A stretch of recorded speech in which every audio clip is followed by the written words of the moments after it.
published author and an aspiring entrepreneur. It is my pleasure to introduce Lenray Onagbinde Bay.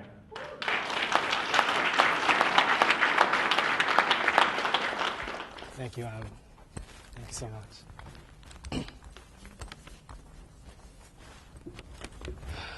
How you guys doing?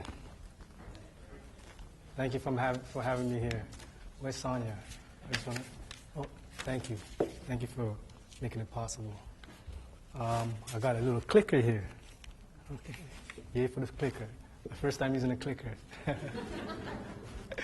I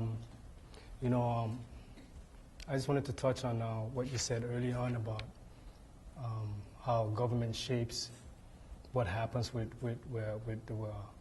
the system, within the correctional system. I think we need to remember before what we know as government now, it was the people that made the choices. So I think we've gotten to a point where we give too much power to the government, quote unquote government, and forget that we as a collective have the power to make a difference. Just like the ocean, there's a drop in the ocean. Together, they make a big wave. So I think we need to remember that we always have the power. If we don't like something, get it, change. It's that simple, But I know there's bureaucracy. So to start, my name is Lenray Onagbinde Bay, and thank you, Alan, for that wonderful introduction. I got involved with a program that teaches you how to get a job with a criminal record. And I mentioned to Alan that I published a book, and he in turn told Shanice. And overnight, they got me involved with this. I'm very grateful. Thank you, guys. Excuse me. To begin my story, there's a series of misfortune brought me to the point where I got to publish this book, independently published this book, 27th Letters.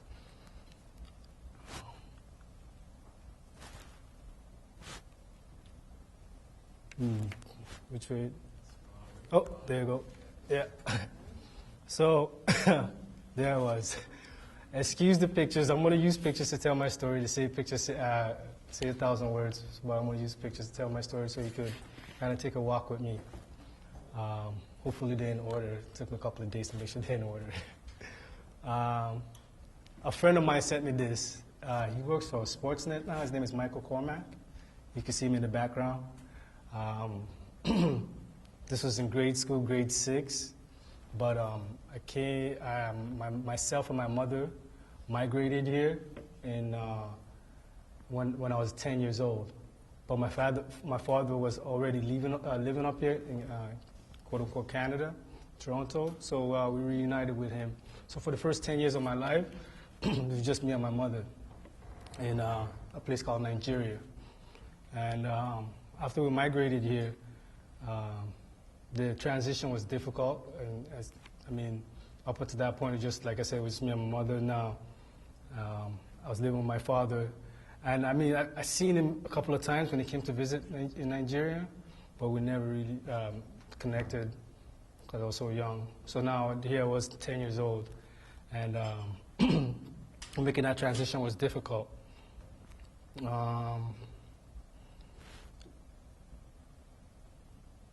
I think for my father, I don't know what it is. I'll touch on it later on.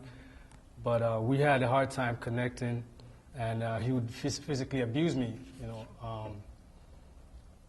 I was 10 years old, like I said, really small. Like, I'm a small person to begin with, and you can imagine how small I was when I was that age. So, and before we migrated here, I was ill, so I had lost a lot of weight, so I was really skinny. So, I endured the physical abuse for a couple of years, and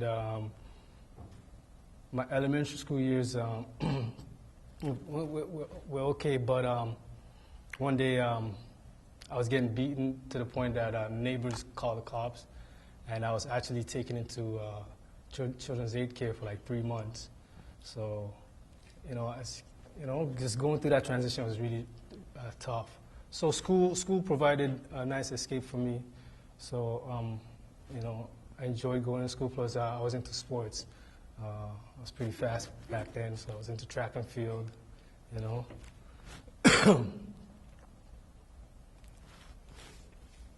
So moving on to high school.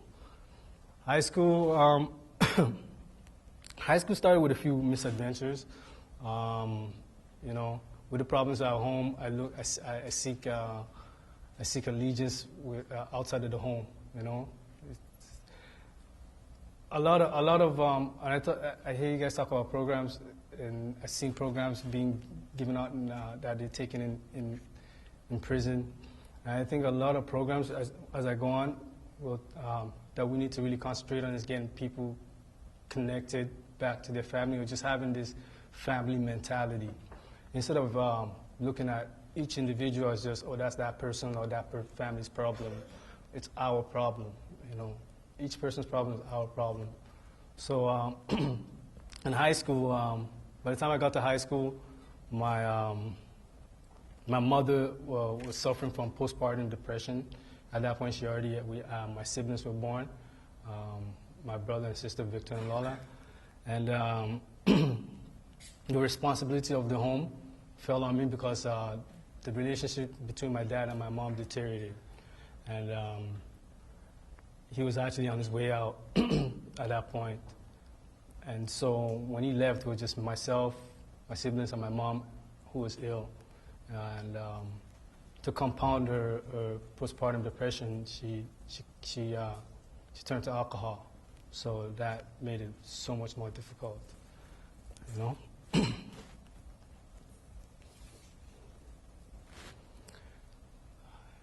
Yeah, that's, I think I was in high school. That's my little sister right there, Veronica. You know, a lot of the pictures I have is by accident. I don't know, you know, I think some of them were, the mother of my daughter had them. But most of my family pictures were lost when I got incarcerated. I'll get into it later on. But yeah. And in high school, I actually enjoyed, aside from sports, I'm really into theater, you know. So I was in a student of the month, and I was in the theater group. Co-op. During co-op, I actually worked at an independent theater company called Trinity Basement Theater. They were Queen and Sherburne, I believe. No. Dundas, I believe, and Sherburne. I can't remember, but right beside Sherburne Station. It was in the basement of the church, right beside Sherburne Station. And yeah, so that was me and my siblings, you know, taking care of them. Despite the hurdles I had to face, you know,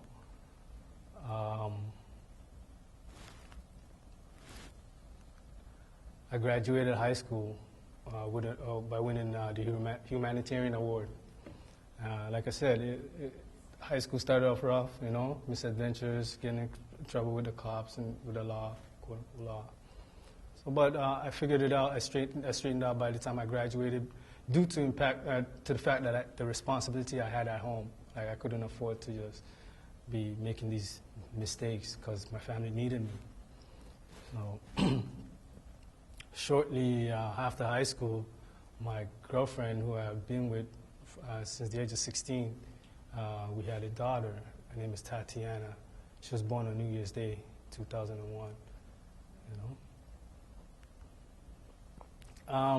You know, the struggles at home continued.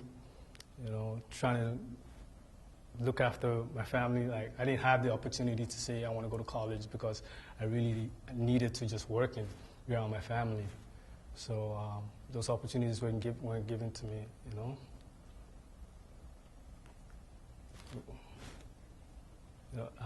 This was me at Disney World, I believe. The year was January 2002, and 2002 is a significant year because, you know, on August 13, 2002, there's a neighborhood that most of my friends grew up in. It's called Teasdale. It's down by Victoria Park Station. And I'd hang out there. And over time, even after high school, I'd go see my friends. One day I was there, you know, just by the basketball court there, and I got into an altercation which resulted in a young man losing his life. And 2 weeks after that incident, I got arrested.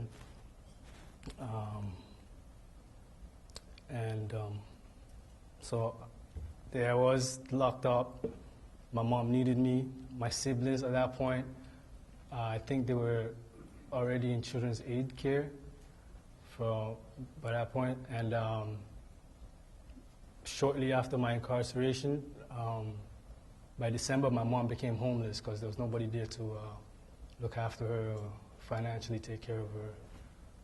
And again, I was away from my daughter, Tatiana. You know, so those are the years, you know, that I was away from her.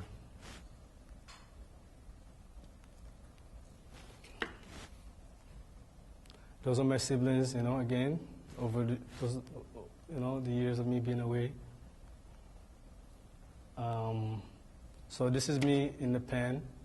In 2004, I got arrested August 27, 2002. By April 2004, I've been convicted and sentenced to serve a life sentence without a possibility of parole for 12 years.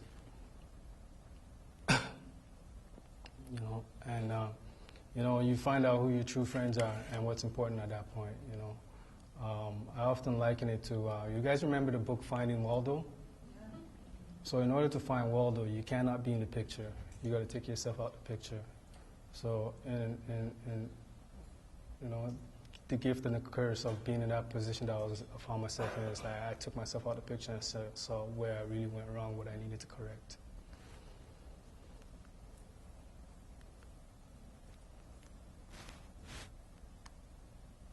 So about 2.5 years into my sentence, it was hard to get a hold of my daughter. I would go months not hearing from her, calling. You know, the relationship between me and her mother obviously had ran its course. I was sharing the frustration of not being able to talk to her because she means so much to me. Like, I took the onus of looking after my brother and sister when they needed me. Why wouldn't of course I'm gonna look after my own child. And not being able to do that was devastating to me. And furthermore was that I couldn't even talk to her. So she was like maybe three at this point. She was 1.5 years when I got incarcerated. So she was probably around three.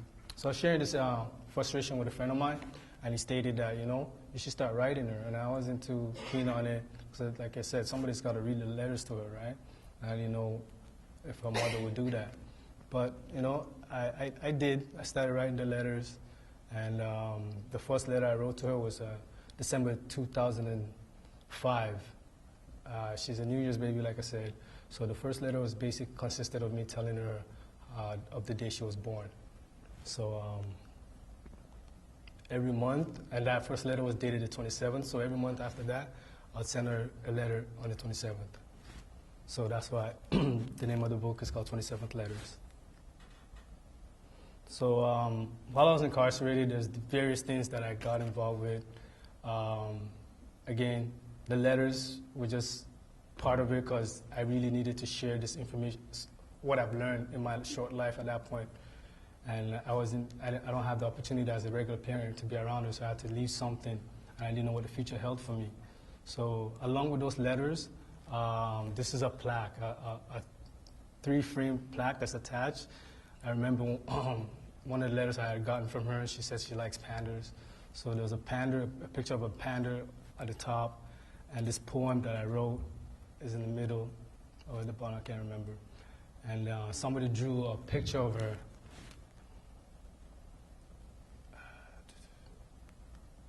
Trying to press this.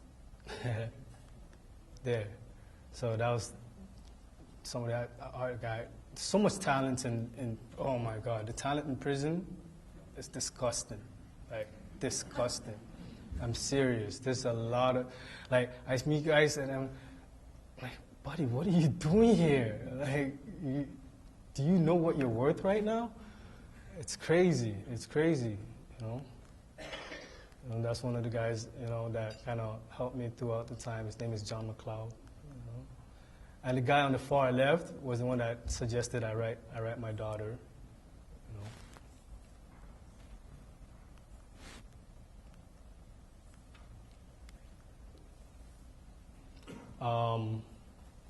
My dad, my sister, my brother would come see me periodically. They would have this thing called socials, and that's one of the socials there.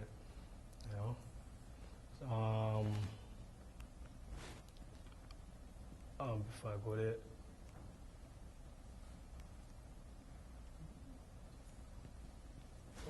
Trying to go back.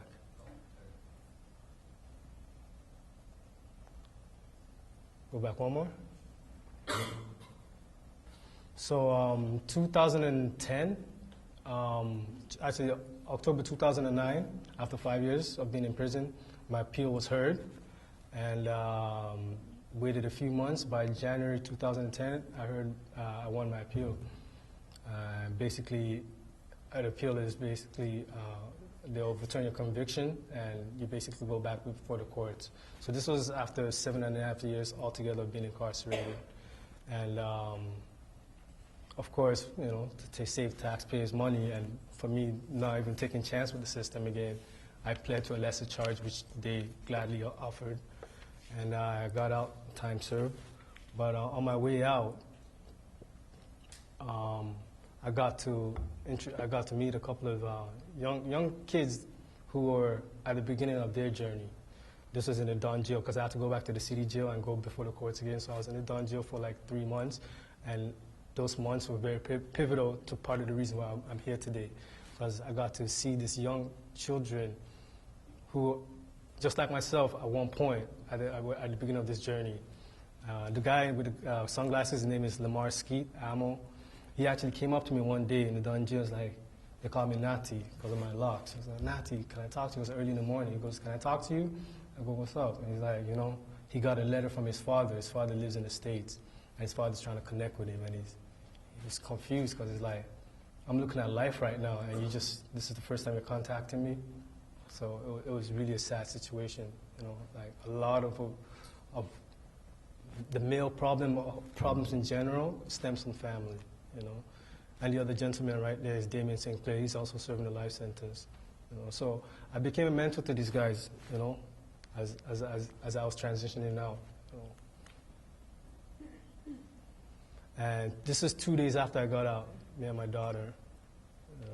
That was a great moment for me. Took advantage of it.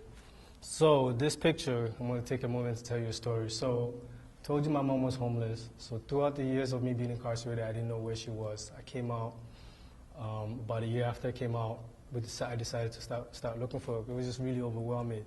So myself and my siblings started looking for her. We went to the police, and the police kind of gave us a hint on something what led us to 411.ca. So we put a name of 411.ca. We got an address. We got a number and an address. Went to the address. It was an apartment building. We didn't have a door number, so we tried to go to the super's office, but they were closed. So the next day we went again, and I called. The next day we went again. Went to the super's office, explained to them, and they were like, we can't really tell you, but because of the story of itself was so overwhelming, the person just wrote on a piece of paper, passed it to me. So we got a door number. So just to make sure it was the right one, I called the number because I could hear the phone ring. I haven't seen my mom since 2002. This was, 2011. So, and it was heart-wrenching for me while I was locked up, because there were times where I would watch the news and you hear a story of a woman being found somewhere, and sometimes I'm like, it's just, it's crazy. So I got their number. We knocked on the door. She wasn't home. Went back downstairs. And we saw the super who cleans the building. So I was describing her to my mom, who my mom was. She's like, yeah. So it was myself, my Empress, and my brother there in that lobby. And as we're talking to her, my mom walks in. Yeah, and that's the picture of us embracing after all those years. It was crazy that my empress, everyone was crying. She had the wherewithal to take pictures. It was crazy. So you see that bag in her hand? So we went upstairs, and she's like, if you notice, when I migrated here, they told my parents in order to go to a Catholic school, I had to get a baptismal name. So I actually chose the name Anthony. So for years, I went by the name Anthony and forfeited my birth name, which is Landry, which is given to my grandmother. I recently went back to it, just to honor my grandmother. But so in that bag, you know those keychains with people's names on it. So she was just coming from the mall, that moment, and she goes in the bag and she's like, "Look what I bought today," and she pulled out a keychain with my name on it. It's crazy. It's crazy.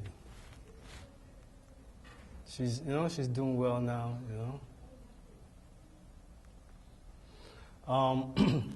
When I came out, it was hard to find my place. Like, I volunteered with a couple of nonprofit organizations.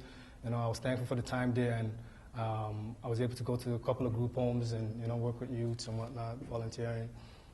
But something was, and I also tried to go to George Brown to become a child youth worker. But funny thing happened is that George Brown sent back my application and said something is wrong with your SIN. I'm like, okay. I went to the SIN office, and the SIN people at the SIN office, Social Insurance Office, they said, "Oh, your SIN got deactivated because it was inactive for a period of longer than 5 years." I've spoken to many other people who've been incarcerated even longer than me.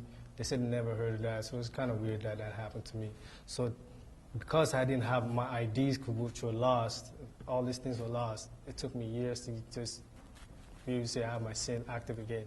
So I had to figure out a way to, learn stuff and just try to evolve, to get with the times. And like I said, I was into theater, so I picked up media. I started mentoring. I got a couple of mentors who taught me the ins and outs of editing, film photography, and so on and so forth. So this is me just on set there. I told you I met my empress, who was there that day when I reunited with my mom. We had a son in 2013? Yeah, 2013. We had a son, Morocco. And that's one of my mentors, and that was a gig for Olivia Chow. No babysitter, my empress is working. I had to bring him on set with me. That's how determined I am to get to where I need to go, Leading up to, after I came out, I realized, the letters that I wrote my daughter were very valuable, and I feel like I needed to share them with the world. So I decided to turn them into a book. And leading up to me publishing the book, I had a couple of fundraisers to help. And Socrates was the headliner. He's a major guy in Canadian hip hop. So I got him to headline it, just do some fundraiser. There he is. One of the organizations that I've connected with right away was FEET. I'm pretty sure some of you guys know Jessica and Derek. I know Tanya does. Hi, Tanya. So I know Tanya because of them. So I connected with FEET. I love what they do, and I'm all for them. I'm all for them. It's. I remember clearly after I got convicted, thinking to myself, I wish I had somebody, some organization, somebody who could talk to the mother of my daughter and just kind of explain how things are for her, would be. And it's ironic, like they started shortly after, and they've been great supporters of everything I do. So they came to my event and spoke. And Jessica does this walk every year to Ottawa. I don't know if you guys are aware. She walks from Toronto to Ottawa just to raise awareness. And shortly after, I started 1206 Studio. After I started doing I got comfortable with the whole film photography thing. I started 1206 Studio. Funny story here. My empress is from Manitoba, so we went back home to visit her family, and she lives in rural Manitoba. So we went to a powwow. I'm very big on indigenous stuff. So went to a powwow, and this was on my screensaver for years afterwards. And it wasn't till a while ago, a couple of years ago, that it dawned on me. So this kid just comes up to me and started talking to me. There's thousands of people there. He just, struck up a conversation. He said he wanted to take a picture with me, so I did. I took a picture with him too. So his number, right there, if you could see, it says 1206. So for years, it never dawned on me, but out of the thousands of people that was there that day, there was a guy with the number 1206, which is the name of the studio that I run, 1206 Studio. It was really crazy. This was on Prisoners Justice Day. FEET invited me to come out and stuff. Again, leading up to me publishing my book. So a few things. I still volunteer. I volunteer with the Good Shepherd Refuge. I think that's John Tory in the line there. And myself and my daughter go, and my Empress, well, maybe not so much now because of our boys, but me and my daughter go often to volunteer. Again, I had another event, again, Derek and Jessica came, leading up to me. Then I had another boy, Masai. He's 2 years old. My high school, Neil McNeil, actually my cameraman, Nick right here, he went to Neil, but he went years after me. So after I came out, there's a couple of teachers I still know there, and I went to go talk to them, and they had a media lab there, and he said, you should go hang out and then talk to the youths, and Nick was one of the people I connected with because of the love for media, film and photography. But every so often I go back and they have reunions and so on and so forth. This lady is Mrs. Smith. She was a secretary when I was in high school. I remember, often, based on just how my life was during high school, I'd be late. So she got used to seeing me coming in late. And after a while, she would have muffins for me, these big muffins. She's like, muffin boy, she used to call me and whatnot. So years later, after I seen her at the reunion, I told her what happened to me, and I told her I remember her generosity, just her kindness was just giving me. I remember those days while I was incarcerated, and she looked at me and she said, she obviously knew something about what was gonna happen, how life was, and she said, those were the reasons why I did it, because I know there's going to be times where you're going to need those type of memories, you're going to need those things. And it was a very moving woman. Fidelis Inardiers, which that's the slogan for our school, which is faith in hard times. So my daughter graduated elementary school. She's in high school now. I was able to be there. I'm very grateful for that. I missed her first day of school. And,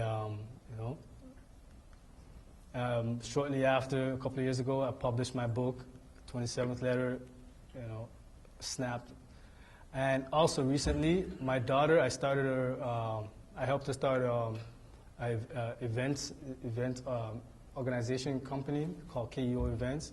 It's for teens, really. So we do a lot of teenage parties and whatnot, day parties anyways, nothing at nighttime. So just to help her get better, no, thank you. I don't need a headache. So day parties, so one of the templates we used was her birthday party. That was her, big girl now.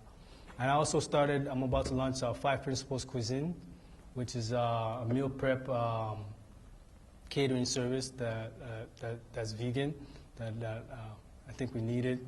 We talk about health as well. We need to start making these better choices as far as eating, our eating habits, some of the items there. With 5 Principles and KUO, we were able to help organize KIP Awareness Day for FEET, which is a couple of weeks ago. There's my family now. My parents, they're not together. This is just a moment in time. That's my sister. My brother's not there at that moment when we took pictures.